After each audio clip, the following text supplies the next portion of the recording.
Hey, welcome to the Explainer. We're going to talk about something today that feels, well, it can feel huge and complicated, right? Money. But what if I told you it doesn't have to be? We're going to break down financial planning and show you how you can get in the driver's seat no matter what your paycheck looks like. Does this sound familiar? I mean, seriously, it's a feeling so many of us have had.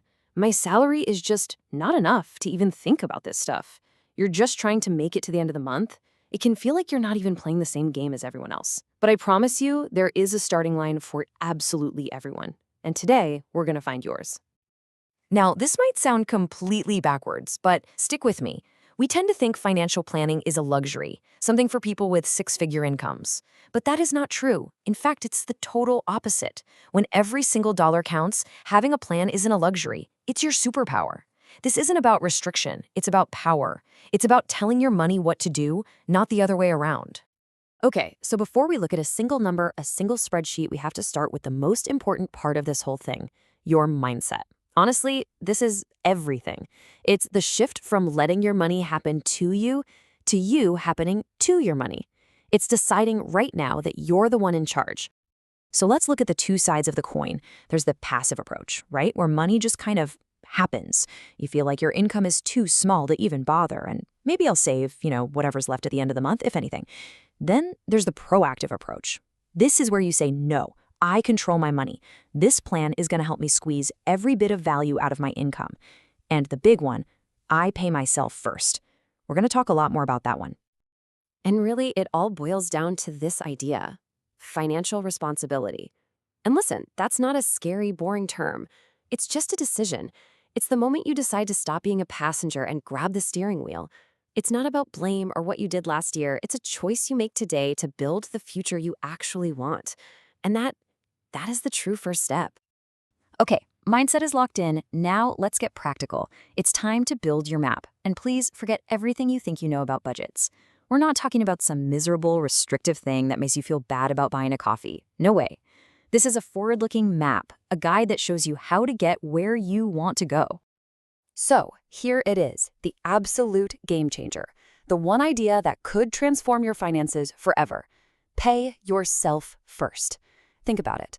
What do most of us do? We pay our rent, our bills, we buy groceries, and then we hope there's something left to save. And is there? Usually not. This flips that upside down. Your savings becomes the single most important bill you have. It gets paid before rent, before anything. You are prioritizing your future self. So how does this actually work? It's a super simple four-step process. First, just figure out what's coming in for the month. Step 2, this is the magic part. Take your savings amount right off the top.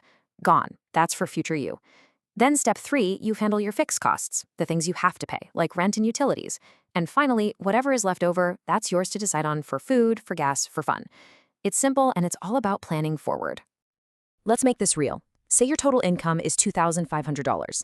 Before you even think about your rent, bam, $250 goes straight to savings. That's your 10% goal. Done. Now you've got your fixed costs, say $1,500. You pay those. And look, you're left with $750. That's your money for the rest of the month for all the variables. You're not guessing anymore. You know exactly what you have to work with. That's control. It's so important to remember this. You could be earning a ton of money, but if you don't have a plan, it's just like this bucket. It doesn't matter how much water you pour into it. If there's a hole in the bottom, you're always going to end up with an empty bucket. Your plan is what plugs the hole. It's what lets you actually keep and grow what you earn. All right, so you've built your map. Awesome. Now you need a compass to make sure you're heading in the right direction. We're going to look at 3 super simple numbers. Think of these as the vital signs of your financial health. They tell you at a glance how you're doing. So what are we looking at? Just 3 things. First, your savings and investment rate. That's how fast you're building your future. Second, your debt to income ratio. Think of that as your financial freedom score. And third, your monthly cash flow. This is basically the pulse of your finances. Let's look at each one. Okay, first up, the savings and investment rate. This is your wealth building engine.